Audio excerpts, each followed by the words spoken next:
களத்தில் தொடர்ந்து போராடுவோம் என்று போராடி கொண்டிருக்கின்ற எழுச்சி தமிழருடைய நாட்டிற்குரிய விடுதலை சிறுத்தைகள் உங்கள் அத்தனை பேருக்கும் என்னுடைய வணக்கங்களை தெரிவித்துக் கொள்கின்றேன். 2 நாளைக்கு முன்பே நான் இங்கே வருவதாக நம்முடைய மாவட்ட செயலாளரிடம் சொல்லியிருந்தேன்.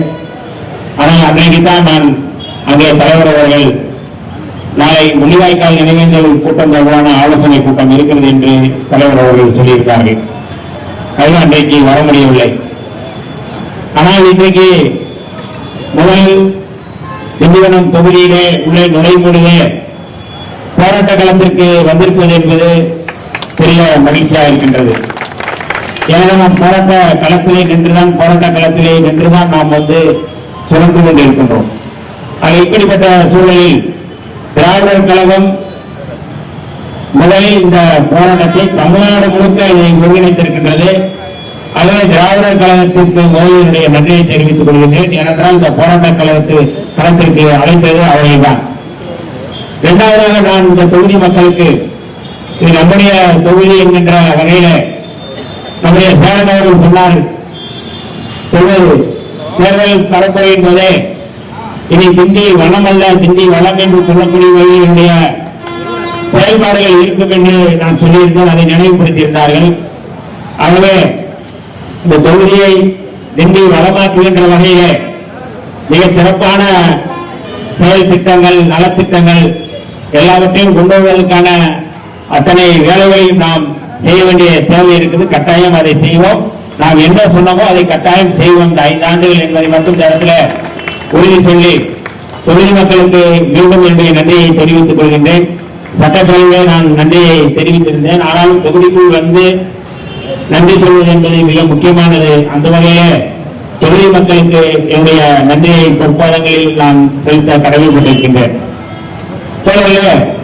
தேர்தல் முடிந்தவுடனே 7ஆம் தேதி பெட்ரோல் டீசல் விலை உயர்வுக்கு எதிராக இடதுசாரிகள் நடத்திய போராட்டம் கவனத்தை பெற்றது. மிக முக்கியமான போராட்டம் அது. ஏனால் தேர்தல் முடிகின்றவரை காத்திருந்தது பாஜக அரசு. வட மாநிலங்களில் நடைபெற்ற தேர்தல் மேற்கு வங்காளமாக இருக்கலாம், இல்லை இந்த 3 மாநிலங்களாக இருக்கலாம். 4 மாநிலங்களில் நடைபெற்ற தேர்தலுக்காக காத்திருந்தார்கள். போரின் போது ஈரான் மீது நடத்தப்பட்ட போரின் மீது அமெரிக்கா நடத்திய மிக மோசமான அந்த போரை கண்டித்து எல்லோரும் நாம் போராடினோம். மற்ற நாடுகளில் எல்லாம் அது குறித்து அந்த விலைவாசி பெட்ரோல் டீசல் விலை உயர்வு இருக்கக்கூடாது என்கின்ற வகையிலே அவர்கள் கச்சா பொருளை தேக்கி வைப்பது அல்லது அதற்கான முன்னேற்பாடுகளை மற்ற நாடுகள் செய்து வந்தார்கள்.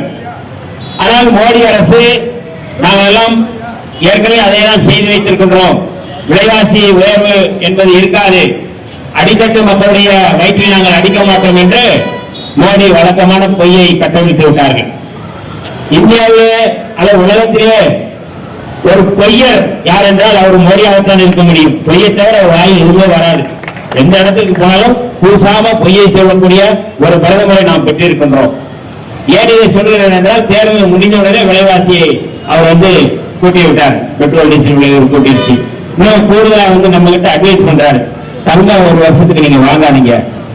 அவர் சொல்றாரு, தங்கத்தை நீங்க 1 வருஷத்துக்கு வாங்காதீங்க. ஏற்கனவே வெங்காய விலை கூடும் பொழுது நிர்மலா சீதாராமன் அவர்கள் சொன்னார்கள், நான் வெங்காயம் சாப்பிட மாட்டேன் என்று சொன்னாங்க. அமித்ஷா சொன்னார், விலைவாசி உயர்வு தொடர்பாக அல்லது வேலைவாய்ப்பு தொடர்பாக பேசும்பொழுது எல்லோரும் பக்கோடா நீங்க போட்டு விற்பனை செஞ்சு நீங்க பொழைச்சுக்கோங்கன்னு சொன்னவர். இப்படிப்பட்ட அறிவிக்கையர் தான் இந்த நாட்டிலே பிரதமராக, உள்துறை செயலாளராக, நிதி செயலாளராக இருக்கிறார்கள். இவர்கள் நாம் என்ன எதிர்பார்க்க முடியும்? நீட் தேர்வுக்கு எதிராக தொடர்ந்து நாம் போராட்டம் நடத்தி கொண்டிருக்கின்றோம்.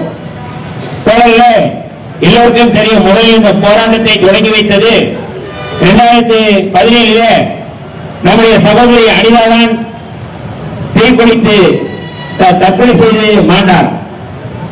நீட்டுக்கு எதிராக அவர் போராடினார். சுப்ரீம் கோர்ட் வரைக்கும் போனார். முன்னாள் அமைச்சர் மரியாதைக்குரிய அண்ணன் சிவசங்கரன் அவர்கள் அவரை அழைத்து சென்று நீட்டுக்கு எதிரான போராட்டத்தை அவர் தொடங்கி வைத்தார்கள். அவர் பெற்ற வாக்குகள் ரொம்ப முக்கியமானது. இன்றைக்கு எல்லாம் பேசுகிறார்கள், மார்க் அடிப்படையில் மார்க் நிறைய நல்லா படிச்சா நீட்ல நம்ம ஈஸியா ஜெயிச்சிடலாம், நம்ம தேர்வாயிடலாம், எம்பிபிஎஸ் ஆகலாம், டாக்டர் ஆகலாம் என்று சொல்கிறார்கள். ஆனால் அருமை சகோதரி அனிதா பெற்ற வாக்குகள் 1200க்கு 1176 வாக்குகள் பெற்றிருந்தார்கள், மதிப்பெண்கள் பெற்றிருந்தார்கள். 1176, 1200க்கு ஒரு 17 மதிப்பெண்கள் தான் குறைவு. 1200க்கு யோசிச்சு பாருங்க.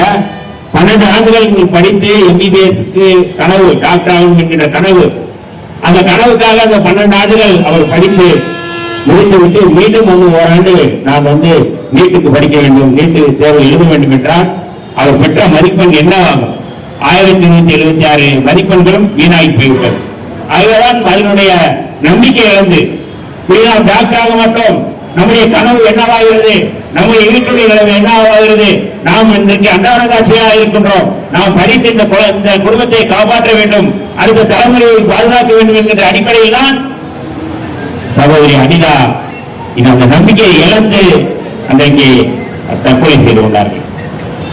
கடைசியாக 2025 மரக்காணத்திலே இந்துமதி, மரக்காணம் பகுதியில் இருக்கின்ற நம்முடைய சகோதரி இந்துமதி இறந்தார்கள். மொத்தம் 22 பேர் நீட்டுக்காக நீட் தேர்வை எதிர்த்து நீட் தேர்வின் மூலமாக நமக்கு எதுவும் விடிவு காலம் இருக்காது என்கின்ற அடிப்படையில் மொத்தம் 22 பேர் தமிழ்நாட்டில் மட்டும் தற்கொலை செய்திருக்கிறார்கள். ஆனால் இதை பற்றி எந்த கவலையும் இல்லை மோடிக்கு. அவருடைய கனவாக இருக்கின்றது, அவருடைய இலக்காக இருக்கிறது. இதற்கு பின்னணி என்ன என்பதை நாம் புரிந்து கொள்ள வேண்டிய தேவை இருக்கின்றது. இதற்கு முன்பு மரியாதைக்குரிய தோழர் இன்னொரு அவர்கள் பேசும்பொழுது மருத்துவம் படிப்பது என்பது ஒரு கனவு, அன்றைக்கு சமஸ்கிருதம் படிப்பவர்கள் மட்டும்தான் மருத்துவம் படிக்க முடியும், சமஸ்கிருதம் தெரிந்தவர்கள். இந்தியாவிலே ஒரு செத்த மொழியாக ஒரு 1000, 1500 பேர், 2000 பேர் தான் அந்த மொழி தெரியும். இருக்கின்ற பார்ப்பனர்கள் அத்தனை பேருக்கு அந்த மொழி தெரியாது, ஒரு சிலருக்கு மட்டும்தான் அது தெரியும். மக்கள் தொகையை கணக்கெடுப்பின்படியே அவ்வளவுதான் இந்த மக்கள் தொகையுடைய எண்ணிக்கை. அதான் சமஸ்கிருதம் படிப்பவர்கள். இன்னைக்கு ஒரே நாடு ஒரே மொழி என்கின்ற அடிப்படையில் பாரதிய ஜனதா அரசு இந்த முயற்சியை எடுத்துக் கொண்டிருக்கிற சூழல், ஒரே நாடு என்றால் அது இந்து ராஷ்டிரம், ஒரே மொழி என்றால் அது இந்தி என்று சொல்லுகின்ற வேலையில இந்திக்குள்ள பின்னால் இருப்பது சமஸ்கிருதம் என்று நம்முடைய தலைவர் எழுச்சி தலைவர் தொல்காப்பியன் திருமாவளவன் அவர்கள் தொடர்ந்து அமல்படுத்தி வந்தார்கள். அதற்கு பின்னால் இருப்பது சமஸ்கிருதத்தை முன்னிறுத்துவதுதான். ஆனால் அப்படிப்பட்ட சமஸ்கிருதத்தை படித்திருந்தால்தான் அன்றைக்கு மருத்துவராக முடியும் என்ற நிலை இருந்தது. அதை மாற்றியவர் புரட்சியாளர் அம்பேத்கர் அவர்கள். சமஸ்கிருதம் படிக்க வேண்டிய தேவையில்லை, அந்தந்த மாநில மொழிகளிலே தேர்வு எழுதலாம் என்கிற முறையை கொண்டு வந்தார்கள். தமிழ்நாட்டிலும் அதுதான் இருமொழி கொள்கை தான். இன்னைக்கு எத்தனையோ பேர் நீட்டுக்கு முன்பாக 2013ஆம் ஆண்டு இந்த நீட்டு கொண்டு வரப்பட்டது. அதை நீட்டுக்கு எதிராக அன்றைக்கு வழக்கு தொடுக்கப்பட்டு நீட்டை நிறுத்தி வைத்திருந்தார்கள். 2014 பாரதிய ஜனதா மோடி அரசு வந்த பிறகு மீண்டும் அது கொண்டு வரப்பட்டது. 2014 தான் இந்த நீட்டு என்கின்ற அந்த தேர்வு என்டிஏ மூலமாக கொண்டு வரப்பட்டது. 2014 இன்று வரை ஒவ்வொன்றாக அந்த தேர்வை கொண்டு வந்து கொண்டிருக்கிறார்கள். 2017 தான் தமிழ்நாட்டில் இந்த தேர்வு முறை, அதாவது தமிழ்நாடு, ராஜஸ்தான், பல்வேறு மாநிலங்களில் இதற்கு எதிர்ப்பு தெரிவித்தாலும் தமிழ்நாடு தான் அதற்கு முதன்மையானது. எத்தனையோ மாநிலங்களில் எதிர்ப்பு என்கின்ற பேரிலே ஒரு முனகல் இருந்தது. ஆனால் தமிழ்நாடு காத்திரமாக தீவிரமாக இருமொழி கொள்கைதான் எங்களுக்கு அடிப்படை, நாங்கள் நீட்டை ஏற்றுக்கொள்ள மாட்டோம், அதனால்தான் 2013 வழக்கு தொடுக்கப்பட்டது. 2017 இருந்து இன்று வரை ஏற்கனவே சொன்னதுதான் 22 தற்கொலைகள், மாணவ மாணவிகள், மாணவ செல்வங்கள் தற்கொலை செய்து கொண்டார்கள். ஆனால் இந்த நீட்டை தொடர்ந்து கொண்டுதான் இருக்கின்றது. கடந்த மே 3ஆம் தேதி கெஸ்ட் பேப்பர் என்று சொல்லக்கூடிய ஒரு பேப்பர், அதாவது இந்த நீட்டுக்கான ஒரு கொஸ்டின் பேப்பரை லீக் பண்றாங்க. அது கெஸ்ட் ஆகிதான் இருக்கும் அப்படிங்கிற அந்த பேப்பரை அவங்க வெளியில விடுறாங்க. ஆனால் அதுதான் உண்மையான வினாத்தாள்கள் என்று பலர் அதை வெளியிலே சொல்லி அதை மாணவர்கள் பேட்டி கொடுத்திருந்தார்கள். 6ஆம் தேதி அது ரத்து செய்யப்படுவதாக சொன்னார்கள்.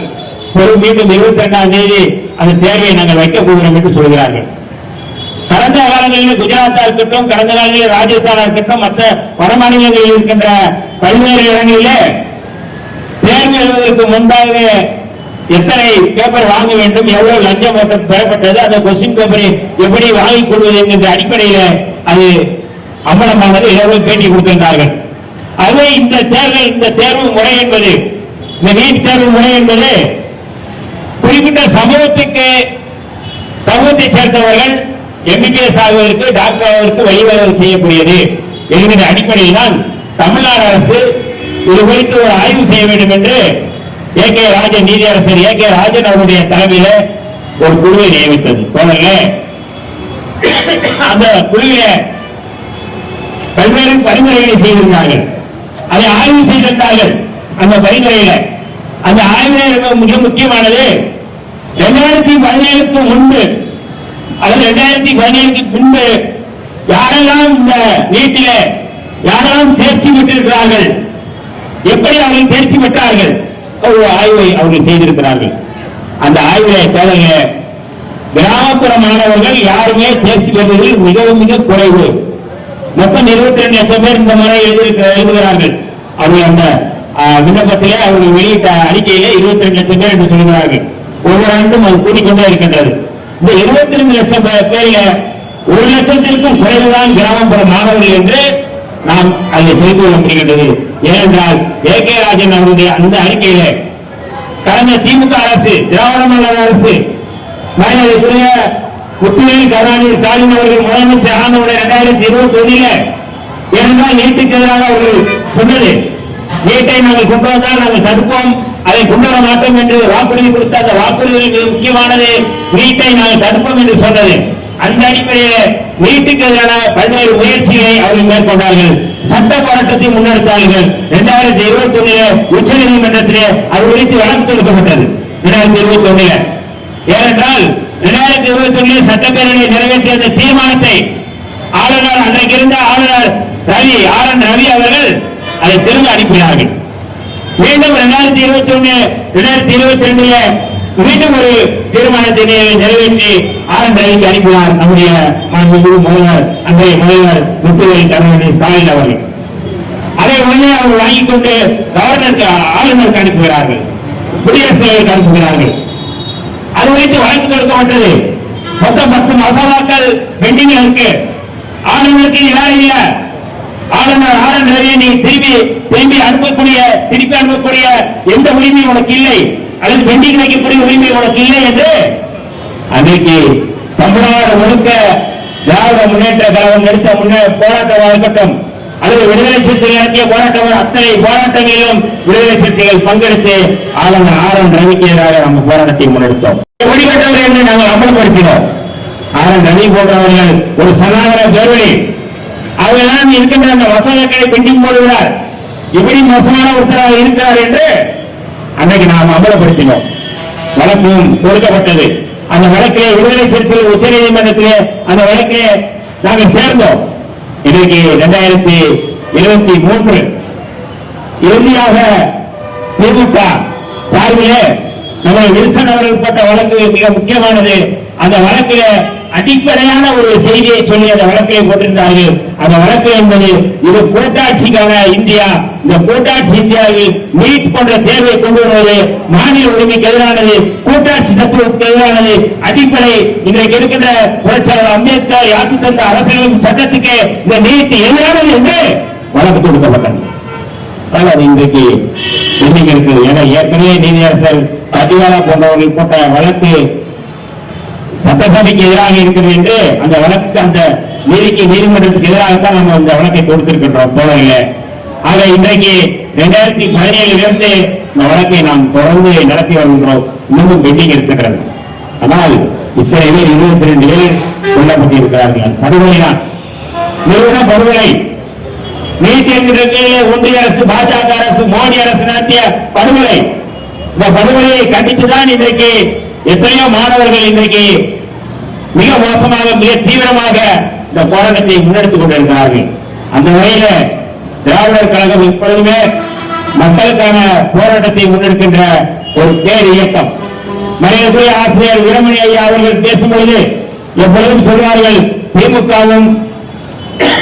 திமுகவும் திராவிடர் கழகமும் இரட்டை குழல் துப்பாக்கி என்று சொல்லும் பொழுது விடுதலை சிறுத்தைகளும் ஒரு மூன்றாம் துப்பாக்கி என்று வெளிப்படையாக சொல்வார்கள். அதுதான் திராவிடர் கழகம் இன்றைக்கு அறிவித்த தமிழ்நாடு முழுக்க இந்த போராட்டம் நடைபெற்றுக் கொண்டிருக்கிறது. சென்னை ராஜரத்ன ஸ்டேடியத்தில் நம்முடைய மகத்தான தலைவர் எழுச்சி தமிழர் தொல்காப்பியம் திருமாவளவன் அவர்கள் ஆசிரியர் ஐயாவோடு இணைந்து இந்த போராட்டத்தை இன்றைக்கு நடத்தி கொண்டிருக்கிறார்கள். நம்முடைய நாடாளுமன்ற உறுப்பினர் ரவிக்குமார் அவர்கள் செஞ்சியிலே நடக்கின்ற அந்த போராட்டத்திலே அவர் பங்கெடுத்துக் கொண்டிருக்கிறார்கள். நீட் தேர்வை ரத்து செய்யும் வரை நாம் போராட வேண்டிய தேவை இருக்கின்றது.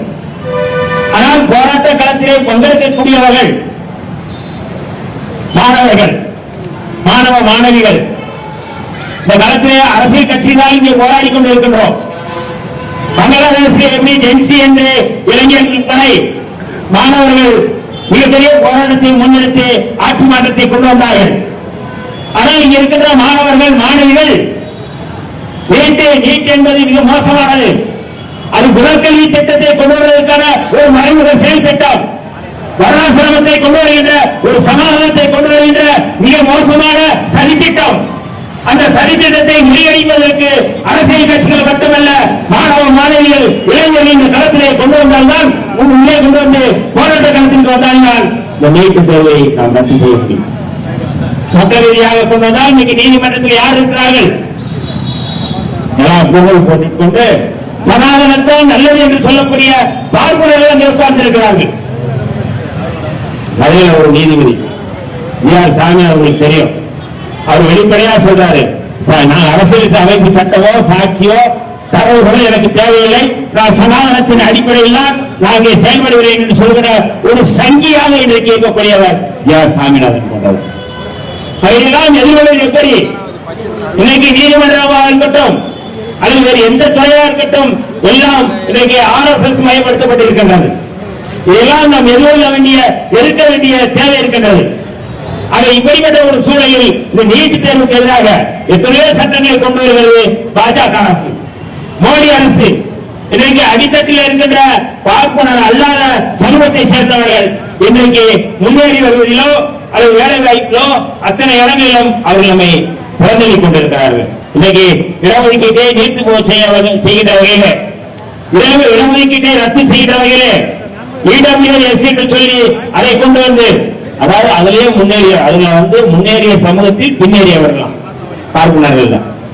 இதெல்லாம் இப்படியெல்லாம் ஒரு திட்டமிட்டு பொருளாதார ரீதியான அளவுகளை கொண்டு வந்து அதை 10% இடஒதுக்கீட்டை அவர்கள் பெற்றிருக்கிறார்கள்.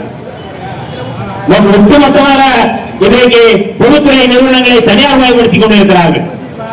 இடஒதுக்கீட்டை நிறுத்து செய்யக்கூடிய, இடஒதுக்கீட்டை காலி செய்யக்கூடிய வகையில இன்றைக்கு பாரதிய ஜனதா கட்சி முயற்சி செய்கிறது.